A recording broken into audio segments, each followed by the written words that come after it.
Najo Viejevi, Ximopanoltican, Chetani, Ximopanolti. Esto es Conexión. Entretejiendo culturas y saberes.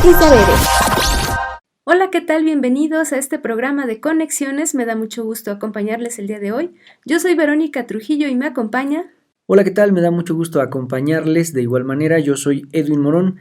Este día tendremos en Conexiones un programa bastante interesante, así que quédense con nosotros.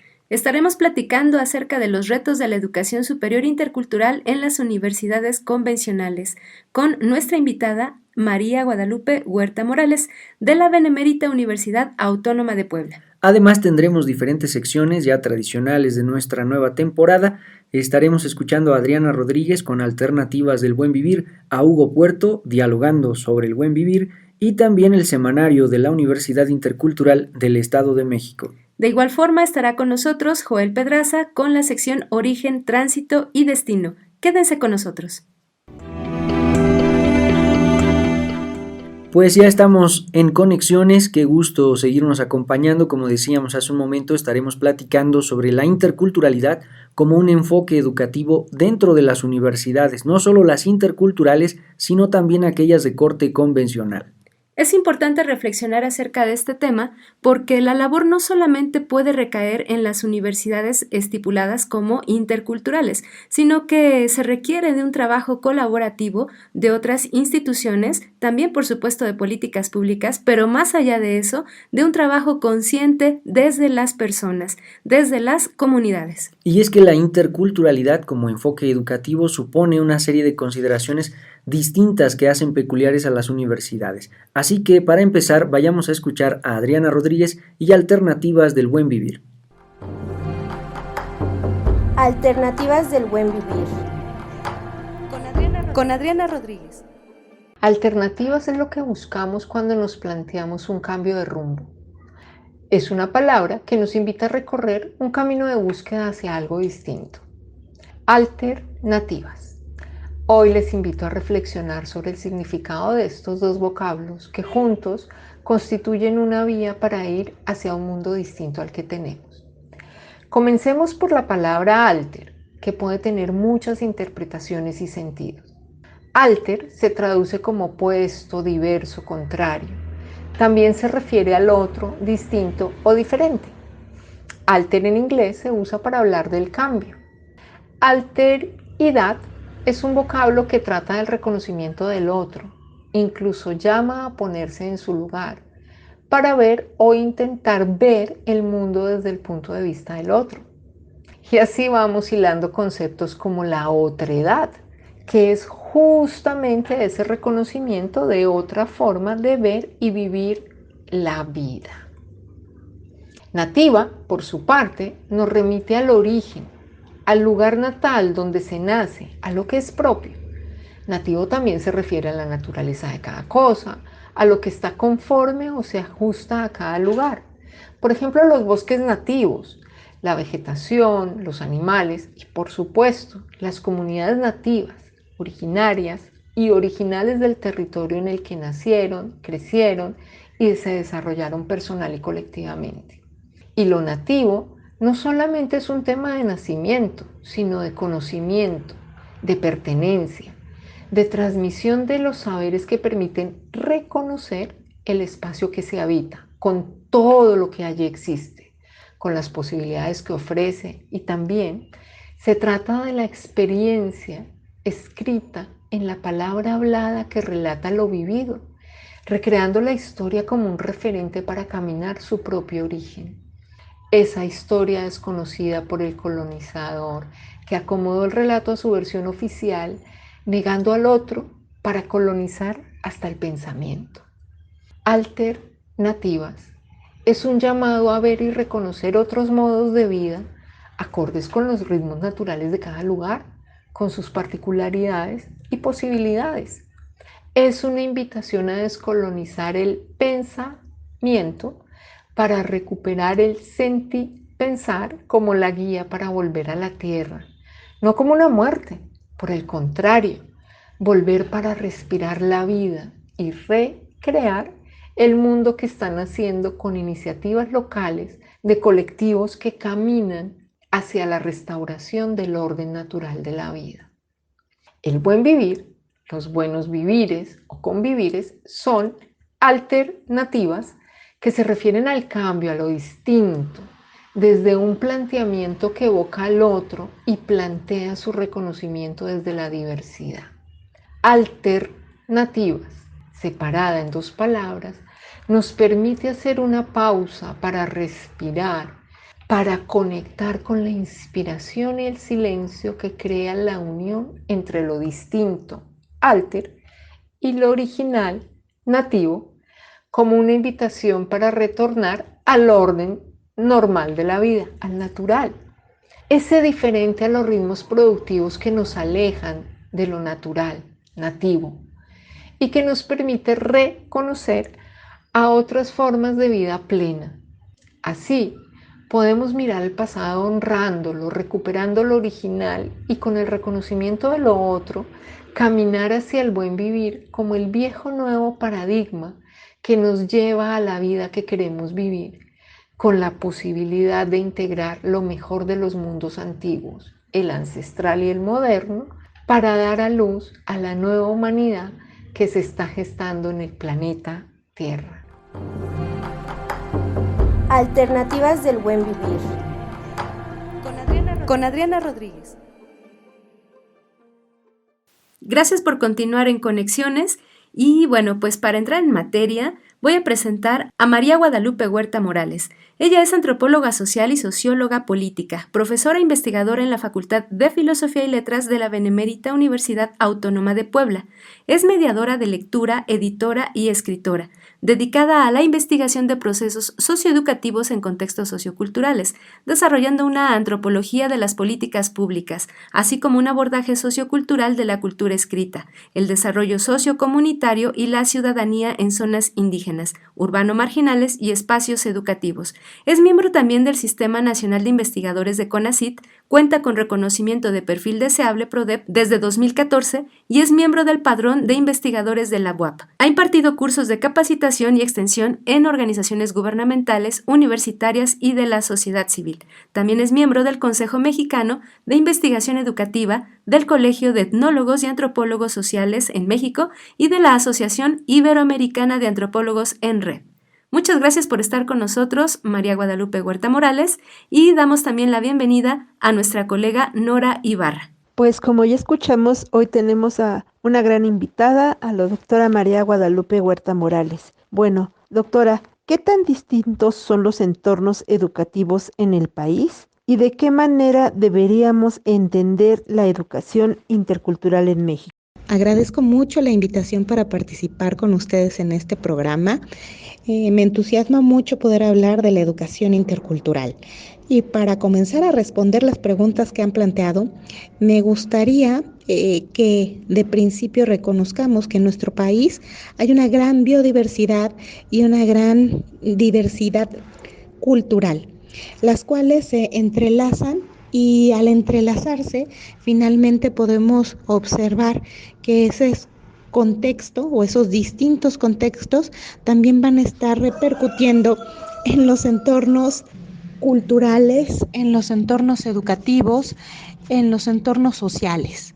Y bueno, entonces esto hace que todos los entornos educativos pues también sean diversos, ¿no? Si partimos de ello, entonces pues podríamos también reconocer que esta gran diversidad, tanto biológica como de formas de pensar, de formas de hacer tradiciones o de contar leyendas, pues nos permiten tener una gran riqueza cultural. Esta riqueza cultural, por supuesto que se expresa de distintas maneras en la relación entre los seres humanos y la naturaleza y cómo se entiende esta relación. Y entonces, bueno, tenemos por supuesto ciertos rituales para entender esta relación, o bien usamos ciertas plantas para curarnos, o bien tenemos ciertas expresiones, ciertos rituales religiosos que nos permiten saber situarnos en el mundo. Y también, pues por supuesto, un aspecto súper importante que son las lenguas. Hay una gran diversidad lingüística en nuestro país y esta diversidad lingüística pues también forma parte de la riqueza porque cada lengua es una manera específica de comprender el mundo. Con toda esta riqueza cultural encontramos a docentes, estudiantes dentro de las aulas, es decir, hacen esos entornos educativos. Pero no todo es solamente anclado en esta riqueza, sino que también vemos que esta riqueza pues también está distribuida de forma diferenciada. Y aquí sí podríamos hablar de una desigualdad no solo cultural, sino también económica. Pero esta desigualdad económica va a permear estos entornos culturales en cuanto a gustos, en cuanto a accesos a conexiones, a dispositivos, a materiales educativos, a oportunidades laborales, a gustos, incluso pues algo tan cotidiano como son las comidas. Y bueno, también podemos observar que hay distintas ideologías, es decir, formas específicas de pensar y de entender cuál es la diferencia entre lo bueno y lo malo y por tanto tomar decisiones y hacer proyecciones a futuro. Así que pues nuestras aulas están imbricadas por esta riqueza cultural, por estas desigualdades y por estas diferentes ideologías. Y bueno, debido a que ese es el entorno educativo en el que estamos trabajando docentes, estudiantes, administrativos, pues se hacen necesaria hacer un modelo, hacer una propuesta pedagógica y curricular que dé cuenta también de esa realidad social, porque finalmente todos los procesos educativos tienen que atender a su propia realidad. Y es ahí cuando la educación intercultural tiene cabida. Tendríamos que entender entonces que la educación intercultural es la respuesta que surge del que distintos actores que están construyendo estos entornos educativos y que pues conviven con distintas riquezas culturales, con determinadas desigualdades y otras diferentes ideologías, pues se ponen en relación entre sí para construir propuestas educativas que permitan atender las necesidades en conjunto, incluyendo a la mayor parte de los actores o a todos los actores. Por supuesto, esto implica un trabajo de reconocimiento de la propia identidad y del reconocimiento de las identidades culturales de los otros, pero no es un reconocimiento que no sea crítico, por el contrario, es un reconocimiento que se critica a sí mismo y que critica a los otros en el ánimo de proponer puentes y hacer mediaciones que permitan la convivencia o el logro de proyectos en conjunto, como pues la obtención de determinado conocimiento, el aprendizaje en conjunto, la exploración de determinados temas, etcétera. Entonces, pues vale, la educación intercultural tendría que entenderse como una propuesta educativa que hacen todos los actores, y todos los actores no son solamente los docentes, sino también las comunidades, los padres, las madres, los estudiantes, con las autoridades, en donde se reconocen las diferencias, las desigualdades, las diversidades, pero se tiene un proyecto en común, la convivencia y la solución de necesidades conjuntas. Después de narrarnos la situación de la diversidad, la importancia de la diversidad, los rituales, ceremonias, la importancia de la lengua, nos gustaría, por favor, que ahora nos situáramos en los antecedentes, la historia de las universidades interculturales. Es así que la siguiente pregunta es, ¿Cuál ha sido el panorama de la educación intercultural en escuelas de nivel superior en las últimas 2 décadas? ¿Y qué metas se han cumplido? ¿Cuáles se han modificado? ¿Cuáles se han olvidado? ¿Y cuáles se han revitalizado? Bien, como señalaba hace un momento, la educación intercultural pues se entiende como una perspectiva en donde se reconocen diferencias, desigualdades, diversidades y se construye algo en conjunto. Y en este sentido, la educación intercultural pues también debería entenderse como un ejercicio de la democracia y de la ciudadanía. Y en este sentido, en las últimas 2 décadas, si hacemos una revisión de cómo se fueron creando las universidades interculturales, vamos a observar pues distintos perspectivas, distintos procesos. Porque efectivamente también las universidades interculturales que se han abierto en distintos estados no han tenido un proceso uniforme, sino todo lo contrario. Más bien han estado teniendo cada una que responder a las propias dinámicas, en cada caso políticas, socioeconómicas y culturales de los estados y de los entornos locales.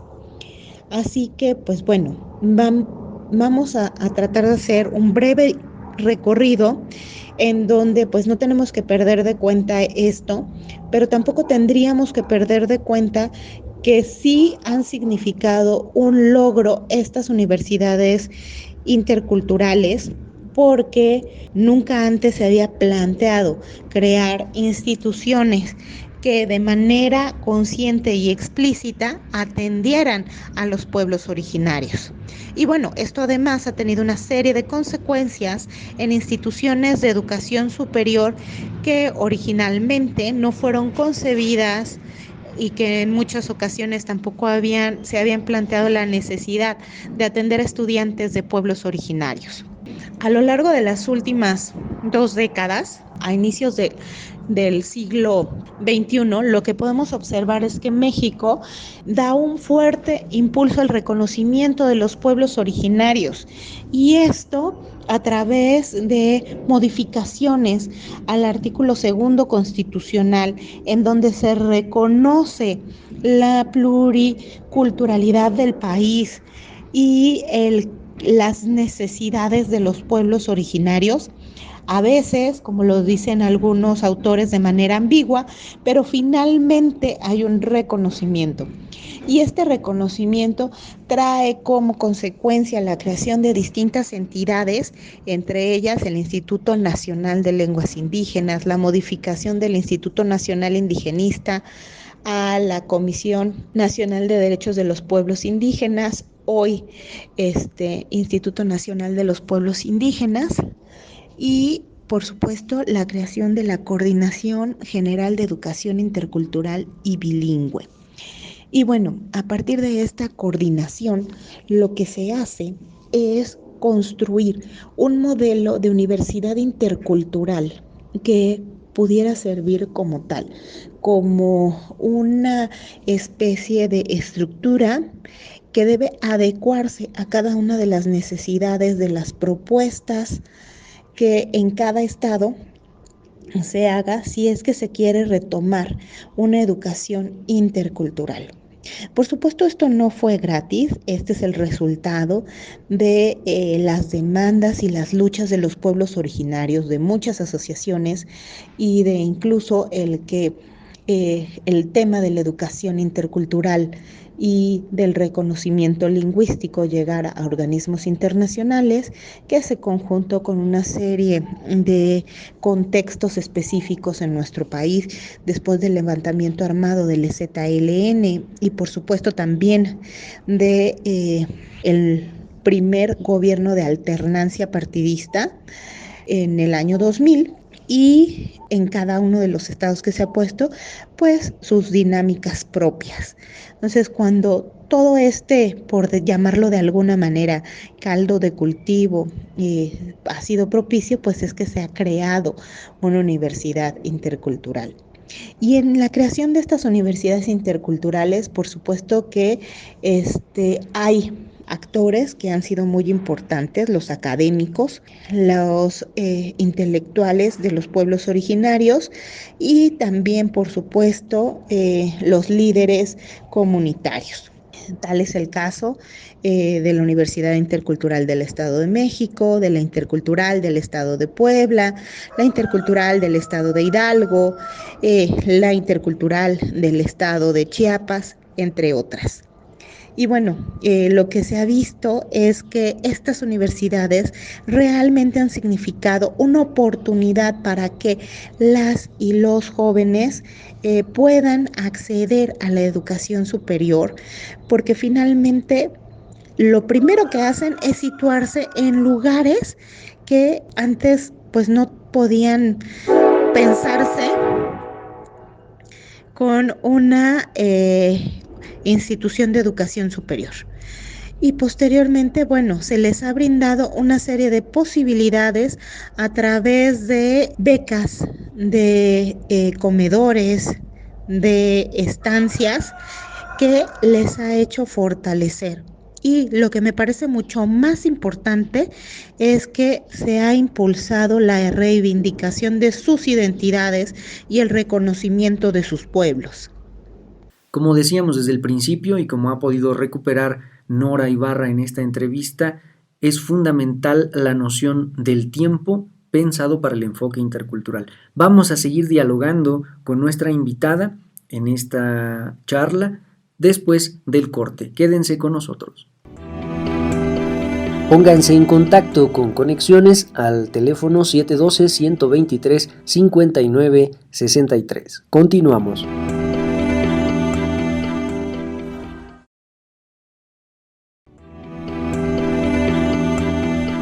Escríbenos conexiones.ci@uyem.edu.mx. Continuamos. Dialogando sobre el buen vivir. Con Hugo Puerto. Saludos a todos y todas que nos escuchan en este programa. Les comparte Hugo Puerto desde los territorios ancestrales de los pueblos originarios de la costa Salish, en el Pacífico noroeste de los Estados Unidos. Estas cápsulas las hemos llamado Dialogando sobre el buen vivir y están diseñadas para compartir vivencias de diferentes compañeros y compañeras, especialmente de Colombia, sobre la construcción y el caminar del buen vivir. En la cápsula de hoy rápidamente mencionaré unas inquietudes que han salido de mis vivencias aprendiendo del buen vivir y que trataremos de discutirlas con más detalle a través de las vivencias compartidas de compañeros y compañeras que nos acompañarán en los siguientes programas.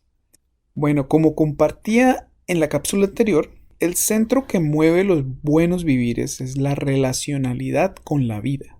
Sin embargo, este proceso relacional está en constante construcción y varía, depende del contexto o tejido del territorio. Durante mis investigaciones acompañando el proceso del Sistema Indígena de Salud Propio e Intercultural, con sus siglas SISPI en Colombia, emergieron dos inquietudes que están en constante tensión cuando se habla del buen vivir. Una de estas inquietudes es acerca de romantizar y o esencializar los buenos vivires indígenas. A esto me refiero a ver estos procesos como algo puro y de características épicas, ignorando las constantes tensiones de opresión que los pueblos han y siguen vivenciando. La segunda inquietud es acerca de la interculturalidad en el buen vivir. Dentro de mis vivencias, los buenos vivires son influenciados grandemente por los conocimientos propios de cada comunidad. También es importante mencionar que el buen vivir es un tejido que se teje colectivamente y para todos y todas. Con esto me refiero a que el buen vivir no es solo para y desde los pueblos indígenas, sino para tejer entre todos y todas. Sin embargo, el conocimiento propio de los pueblos son una guía muy importante para este tejido que es el buen vivir. Al ser un tejido colectivo e intercultural, se presentan tensiones históricas, tanto entre grupos externos como internos. Parte de estas tensiones se concentran al percibir el buen vivir por parte de ciertos grupos como una visión de volver a vivir en tiempos pasados, caracterizando el buen vivir como una forma de retroceso. Estas tensiones se incrementan cuando se romantiza y se esencializa el buen vivir. Sin embargo, eso no es lo que el buen vivir propone. Lo que pude evidenciar es que en el conocimiento ancestral se busca aprender y reconectar con los ancestros para poder continuar tejiendo desde ese legado. Lamentablemente, muchos de estos conocimientos se han perdido. Ahora, uno de los conocimientos más valiosos que podemos rescatar es el conocimiento que contiene el territorio como tal. El territorio comparte un conocimiento vasto que se actualiza constantemente. Y a lo que me refiero es que el territorio está en un constante cambio debido a cómo nos relacionamos con él. El compañero Rosendo Agüe del pueblo ticuna del Amazonas me decía que las aguas que bebían directamente de los ríos hace 50 años ya no se pueden consumir debido a la contaminación. Ante esto, el territorio se transforma y por ende influencia cómo los diferentes buenos vivires se siguen tejiendo. Un ejemplo claro es cómo la pandemia cambió las dinámicas de muchas de nuestras relaciones con otras personas, con el territorio y la vida en general. El buen vivir no es un destino, sino un tejido de vida constante. Entonces, esta distorsión, para concluir, del buen vivir, se puede confrontar escuchando las vivencias de quienes lo tejen a diario. Por esta razón, estas cápsulas buscan escuchar esas voces para poder tener un diálogo abierto sobre este tejido. Muchas gracias por escuchar y les esperamos en el próximo programa para continuar con este diálogo. Dialogando sobre el buen vivir. Con Hugo Puerto.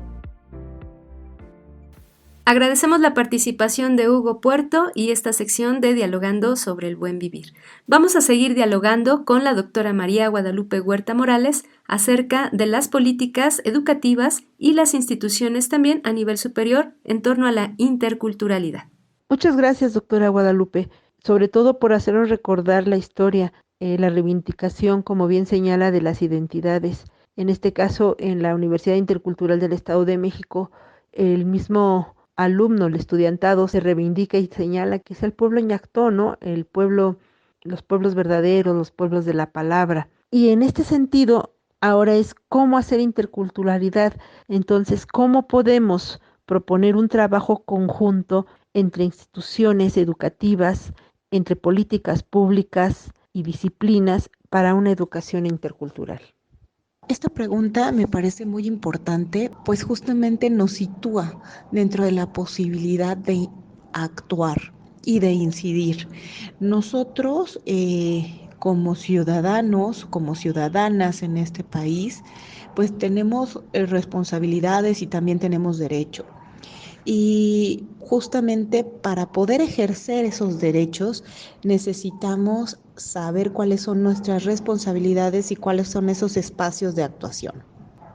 En este sentido, me parece muy importante que las instituciones educativas se vinculen con representantes gubernamentales, comunitarios, de organizaciones civiles y que además puedan mantener una estrecha relación con la academia o las academias para poder impulsar propuestas concretas que se desarrollen en las universidades o bien como propuestas de política pública en los entornos locales. Uno de los grandes aciertos que tiene la construcción del modelo de universidad intercultural es que permite la colaboración de los 3 niveles de gobierno, el federal, el estatal y el municipal. Y en este sentido, por supuesto que se pueden generar políticas públicas de nivel municipal, pero también se pueden incidir en las políticas públicas de los niveles estatales y federal. Entonces, aquí es donde me parece que hay algunos asuntos pendientes que son de completa incumbencia de las universidades interculturales. El primero, por supuesto, tendría que ver con el acceso a los derechos en tu propia lengua y para ello, pues por supuesto, todo lo que tiene que ver con el derecho intercultural, pues va a ser muy importante porque como lo decía antes, las lenguas no solamente son una forma específica de hablar, sino también son una manera muy puntual de comprender el mundo. Así que cuando hablamos de ciertos delitos y de cierta resolución de conflictos o de derechos y también restitución de esos derechos o castigar por faltar a esos derechos, es innecesario trabajar la cuestión del derecho intercultural.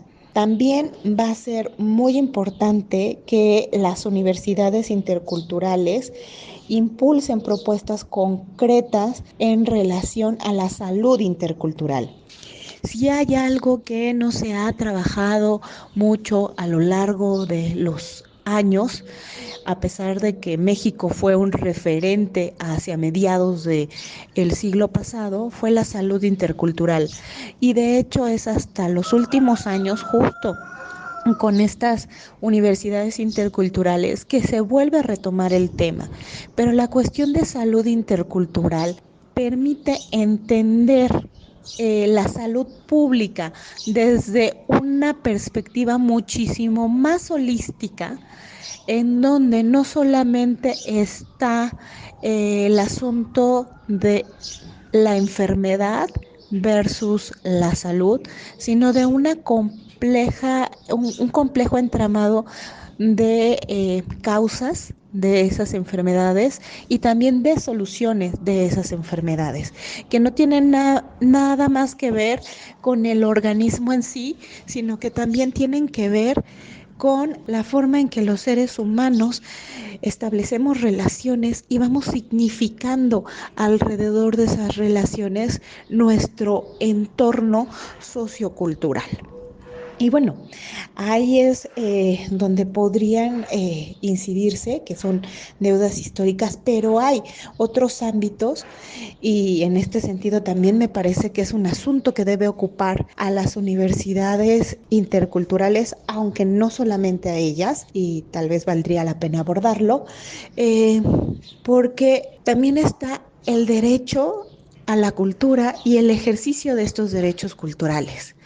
Una cuestión medular es que nosotros aprendamos a convivir en la diferencia cultural y en esta gran diversidad cultural para que efectivamente sea riqueza y no necesariamente motivo de conflictos. ¿Cuándo se vuelve un conflicto? Se vuelve un conflicto cuando pues no se reconoce o bien cuando no se ha hecho una sensibilidad en torno a esta diferencia. Y es aquí donde hay una serie de saberes, de conocimientos que se pueden no solo recuperar, sino que se pueden construir a través de un diálogo mucho más abierto, con una propuesta epistémica también más amplia, en donde se construya posibilidades para disfrutar la vida, posibilidades para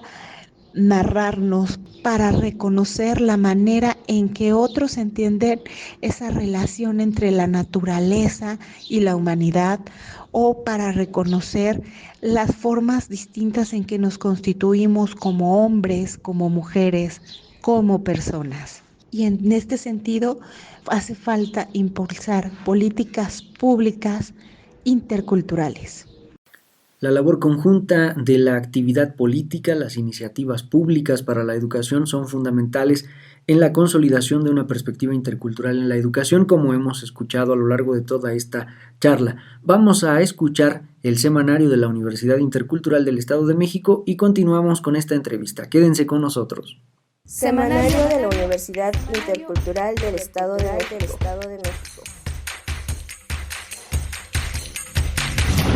Buenos días, les saluda Xóchitl Aguilar González, alumna del cuarto semestre de la Maestría en Gestión de la Innovación Rural Sustentable de la Universidad Intercultural del Estado de México. El día de hoy les voy a platicar sobre la línea de investigación de saberes y recursos del socioecosistema para la sustentabilidad, en el que estoy realizando un tema de investigación denominado Riesgos a la salud por el uso de herbicidas en Pueblo Nuevo, Acambay, Estado de México. Como objetivo general se tiene a determinar los riesgos a la salud por el uso de herbicidas en función del patrón de uso y el perfil toxicológico de los productos utilizados por productores de maíz en Pueblo Nuevo, Acambay, Estado de México. Pueblo Nuevo pertenece a una comunidad indígena otomí del municipio de Acambay de Ruiz Castañeda. Está a 2.537 metros sobre el nivel del mar. La vocación productiva se basa en la agricultura de temporal con cultivo de maíz criollo. Para determinar los riesgos a la salud, se aplicaron 20 entrevistas en el que se obtuvo lo siguiente. La variable de protección, donde el 90% no usa lo señalado por las normas oficiales mexicanas. Se tiene un índice de riesgo a corto plazo de 2, que corresponde a dermatitis e intoxicaciones, y un índice de riesgo de 5 por las moléculas y residuos de los herbicidas. Para conocer el patrón de uso de los herbicidas, se realizó una búsqueda en Cofepris, donde se encontraron 4 herbicidas: glifosato, atracina, 2,4-D y paraquat. En Pueblo Nuevo se utiliza más el paraquat con glifosato y herbicidas, algunos ya sin vigencia, ¿no? Se encontró que la mayoría ha reemplazado las labores culturales con maquinaria y con el uso de herbicidas, cuando antes predominaba el trabajo familiar. Por último, los resultados de la investigación: se realizaron 2 comunidades de aprendizaje en las que se generaron conocimiento e informar a los productores el uso correcto de los herbicidas. Muchas gracias y que tengan un buen día. Licenciatura en Arte y Diseño UIM. Repentina 2022, del 2 al 17 de febrero. La repentina consiste en el desarrollo de un proyecto de arte o de diseño a lo largo de 10 días, en el cual se invierten alrededor de 8 horas continuas de trabajo. El evento inicia con la presentación del tema a desarrollar y la integración de equipos de 5 alumnos de diferentes semestres, determinados de forma aleatoria. Participan en esta actividad todos los alumnos de la licenciatura en Arte y Diseño, asesorados por los docentes de la misma. El objetivo de la Repentina 2022 es aplicar conocimientos de las asignaturas del plan de estudios en el área de arte o diseño, así como hacer de ella una práctica hacia la profesionalización de los conocimientos adquiridos con pertinencia social.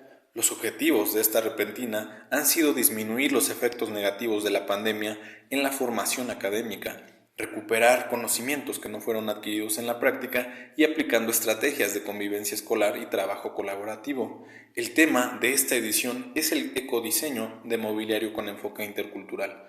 Los objetivos han sido diseñar un proyecto de mobiliario con base en un concurso nacional de diseño de muebles, tomando en cuenta el impacto medioambiental de la fabricación, el empaque, el traslado, desempaque y uso para reducirlos. Las categorías han sido la elaboración de sillas, mesas, sofás, mesas auxiliares, cómodas, burós y libreros. Siguiendo un cronograma específico, se han producido 16 productos de diseño en estas primeras semanas de trabajo. Semanario de la Universidad Intercultural del Estado de México.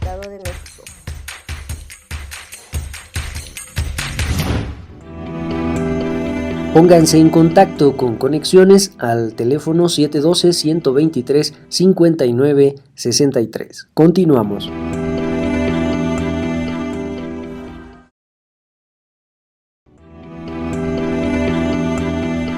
Escríbenos conexiones.ci@uiem.edu.mx.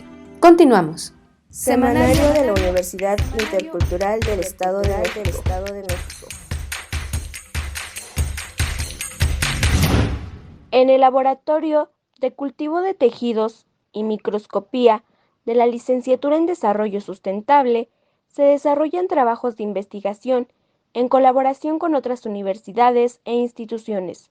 Un ejemplo de esto es el proyecto de biorremediación de suelos contaminados con metales potencialmente tóxicos, realizado con la doctora Esther Aurora Ruiz Huerta de la UNAM, el doctor Juan Miguel Gómez Bernal, de la UAM, y la bióloga Laura Domínguez, de la minera Grupo México, donde participaron los estudiantes de esta licenciatura, Aldo Arturo Navas Saldívar y Freddy Rodríguez González, quienes desarrollaron trabajos de investigación para la obtención de su grado académico. Una de las actividades sustantivas de la UIM es el desarrollo de investigaciones que contribuyen a resolver problemáticas reales en las comunidades. En este caso, la minería es una de las actividades que más contribuye a la economía del país, pero como consecuencia ha provocado la pérdida de vegetación, sobre todo forestal, y la acumulación de toneladas de residuos llamados jales mineros, que son ricos en mercurio, arsénico, azufre, entre otros elementos potencialmente tóxicos, y por lo tanto son una amenaza para la salud humana. Al volatilizarse las partículas y ser inhaladas por las personas, traen consigo efectos negativos, no solo en ellas, sino también en los cultivos, además de ocasionar la lixiviación a ríos y acuíferos. Por ello es importante recuperar estos sitios, y para lograrlo se han implementado diversas técnicas, entre las que destacan la fitorremediación y el método económico para limpiar sitios contaminados, tomando como base los mecanismos que tienen las plantas para absorber o inmovilizar metales y desarrollarse en jales. El licenciado Aldo Nava realizó el análisis de la cobertura vegetal en jales mineros en Mineral de Agangueo, Michoacán, y para ello generó un dancerograma donde se esquematiza la distribución y abundancias de las especies encontradas. De esta manera, identificó taxonómicamente 72 especies que mostraron una gran diversidad biológica en los jales, lo que permitió comprender la necesidad de la revegetación de los dos jales con las especies vegetales nativas. En este sentido, el trabajo del licenciado Freddy Rodríguez fue el de evaluar el efecto de jales mineros y materia orgánica en la sobrevivencia de Arbutus chalapensis, propagados simbióticamente, lo que significa que las plantas presentan interacciones simbióticas con hongos micorrízicos nativos. Fue así que él estableció 6 tratamientos diversos y después de 6 meses encontró que el uso de esta especie y los hongos micorrízicos es una estrategia viable para la biorremediación de jales. La Clínica de Salud Intercultural surgió con la idea y por la necesidad de integrar las medicinas tradicionales y la medicina convencional en beneficio de los pacientes, y para contar además con un espacio en donde los estudiantes de la licenciatura en Salud Intercultural y Enfermería realizaran sus prácticas clínicas como parte de su formación académica y reforzamiento de sus habilidades profesionales. Hoy por hoy, el servicio que brinda la clínica va dirigido al público en general, con un enfoque intercultural debido a que no se hace distinción entre culturas, aceptando las diferencias como algo positivo y enriquecedor. Para poder agendar una cita, podrá realizar a partir de un horario de 8 de la mañana a 4 de la tarde, de lunes a viernes. Se necesita acudir a recepción de la clínica solicitando el día y la hora que le sea más conveniente. Si es de primera vez, deberá acudir el día de su cita con 40 minutos de anticipación, además de presentar una copia de su CUR para así poder realizar un estudio socioeconómico e integrarlo a su expediente clínico. Al término de su consulta, deberá pasar al área de recepción para solicitar su nueva cita. El día de su cita subsecuente, deberá presentarse 20 minutos antes para poder pasar al área de enfermería, donde se le toman los signos vitales y somatometría, permitiendo ser atendido después en el consultorio correspondiente. Bienvenidos sean a la Clínica de Salud Intercultural. Semanario de la Universidad Intercultural del Estado de México.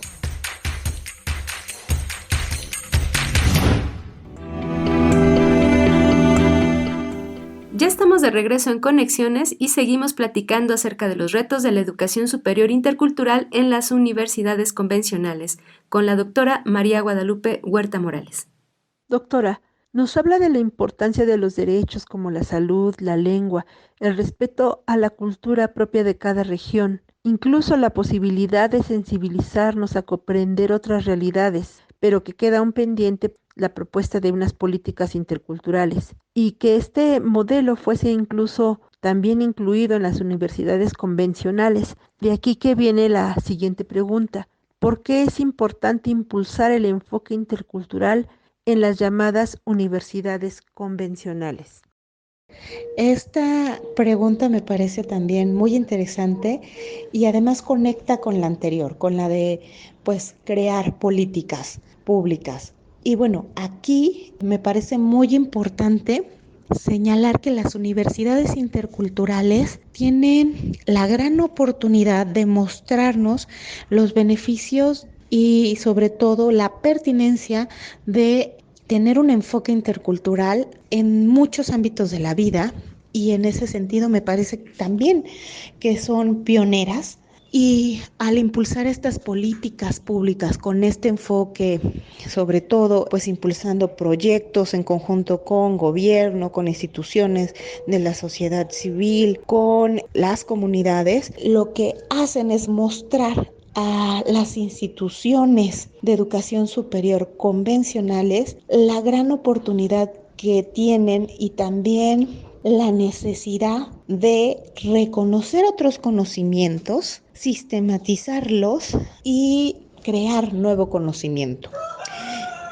Y a decir verdad, no quiere decir que las universidades llamadas convencionales, es decir, que no tienen en origen este enfoque intercultural como parte de sus principios, no quiere decir que no hayan hecho trabajo sobre el reconocimiento de la diversidad cultural. Por supuesto que lo hicieron. Aunque han realizado este trabajo, no ha habido un reconocimiento de verdad que reivindique otro tipo u otras formas de hacer conocimientos que no sean el científico. Y es ahí donde me parece que se abre la posibilidad para el pluralismo epistémico y también para ir deconstruyéndonos y decolonizándonos. Esto no quiere decir que las ciencias deban de dejar de ser ciencias, tampoco quiere decir que los saberes y los conocimientos tengan que volverse como una forma dominante de crear conocimiento, tampoco, sino que se debe generar un diálogo entre distintas formas de proceder para que realmente podamos construir este enfoque intercultural en las universidades convencionales. Y entonces eso va a permitir que dentro de estas instituciones se vaya minando esta diversidad cultural de una forma positiva. Es decir, el hecho que los docentes o las docentes reconozcan su propia autoadscripción a un pueblo originario, el que las y los estudiantes puedan señalar que hablan una lengua originaria y no se les note o con desdén o con curiosidad, sino con la oportunidad de reconocer que es un conocimiento que no tenemos y que podría enriquecernos y generar tal vez otro conocimiento. Entonces, ahí podríamos decir que en las universidades no convencionales están haciendo ya un trabajo en el interior que adopta este enfoque intercultural. Y eso a su vez permitirá que se generen investigaciones, proyectos, vinculaciones desde otras perspectivas. En este sentido, es muy importante hablar del enfoque intercultural en las universidades convencionales. Esto me parece que es un tema súper pendiente, no solo para las universidades convencionales, sino también para las universidades interculturales. La interculturalidad no está anclada solamente en los pueblos originarios. La interculturalidad se refiere a la gran riqueza cultural que se da en muchos entornos por muchas razones: las religiosas, las capacidades, las políticas, el género, las identidades sexuales, entre muchas otras. Entonces, en realidad, la interculturalidad es la posibilidad para reconocer una gran posibilidad de construcción de personas que pueden decidir y actuar en consecuencia a esa toma de decisiones. Y nuevamente, aquí es muy importante que en esa toma de decisiones, pues finalmente viene la posibilidad de construir y de participar políticamente. Y en este sentido, por supuesto, ejercer la ciudadanía y construir y vivir la democracia. Muchas gracias, doctora Guadalupe Huerta. Pues tenemos una gran tarea por delante, seguiremos trabajando y solo hacer el cierre donde recuperamos la reivindicación de identidades, el reconocer otros saberes y conocimientos, proponer políticas públicas con enfoque intercultural, la importancia de la vinculación de la comunidad con la academia, con las instituciones y sobre todo, pues, ¿no? Saber que existen otra manera de entender la vida, que no es únicamente una sola manera, ¿no? Y es sorprendente pues que nazcan desde estas universidades y desde este modelo intercultural. Pues muchas gracias, doctora, por su entrevista, por sus respuestas, por su saber y compartir su conocimiento con nosotros. Hasta pronto.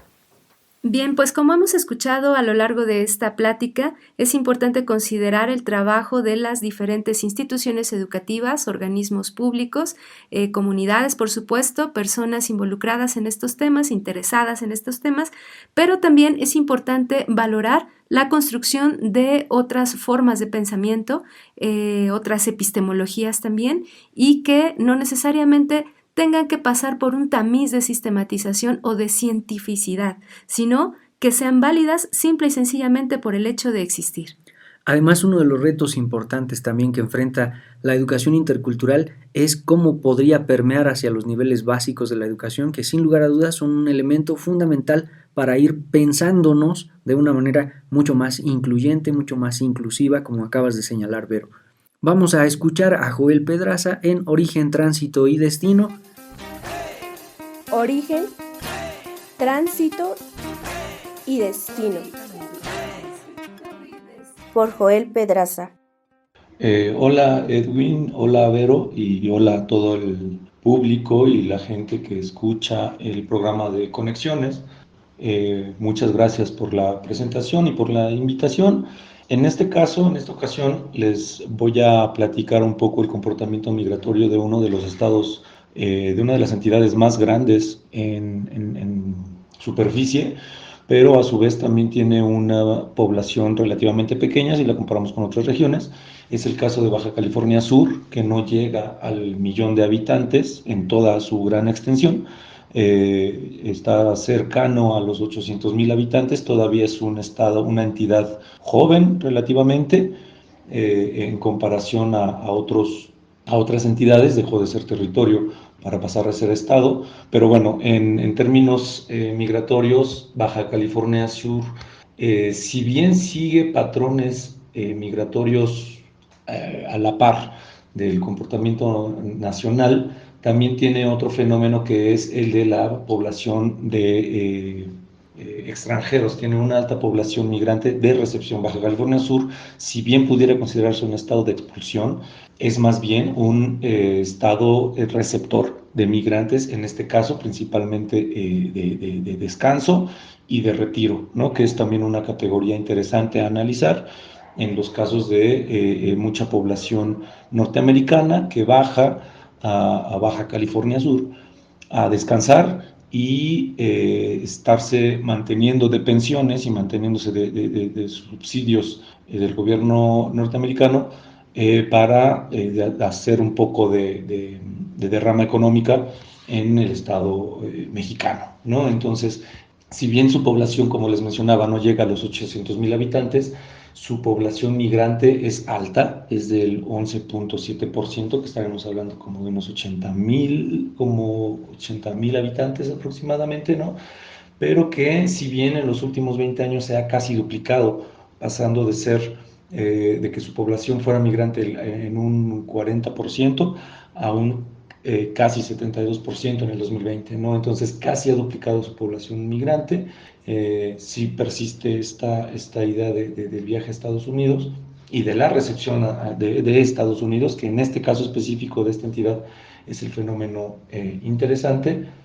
incluso triplicándose la población internacional viviendo en el estado de Baja California Sur. El número que les daba anteriormente era el de los migrantes que se van, originarios de Baja California, y en este caso estamos viendo, estos datos del INEGI nos muestran que la población en 20 años de migrantes que llegan a Baja California Sur se triplica de 3.100 aproximadamente en el 2000 a 9.300 en el 2020. Entonces, si bien son números pequeños comparados con otras regiones del país como el centro, por ejemplo, o el Bajío, es un número alto en proporción porque estamos hablando de un incremento del 300% en comparación consigo misma, ¿no? Entonces, de ahí lo interesante de Baja California Sur. ¿Qué tiene Baja California Sur para ofrecer como un destino migratorio?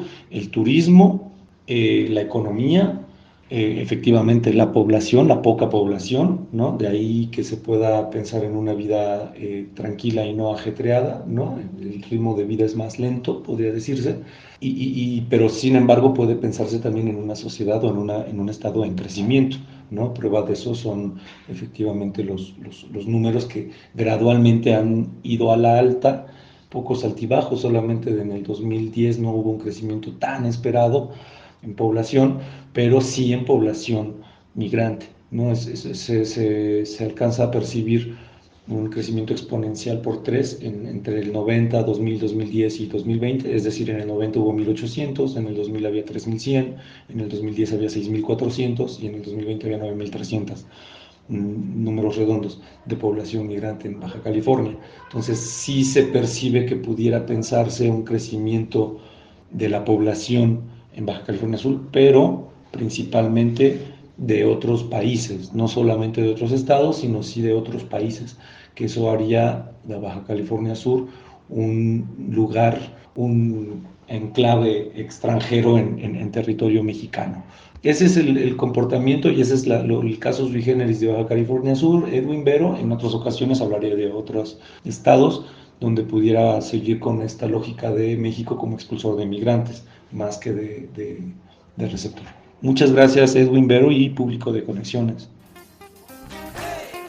Origen, tránsito y destino.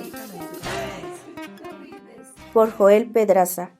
Les agradecemos mucho su compañía en este programa de Conexiones. Yo soy Verónica Trujillo. Y yo soy Edwin Morón. En la conducción y producción de este programa estuvimos Verónica Trujillo, Edwin Morón y Daniel Vallejo. Agradecemos además la locución de Nora Ibarra en la entrevista, así como la intervención de Cintia Salgado. Hasta la próxima.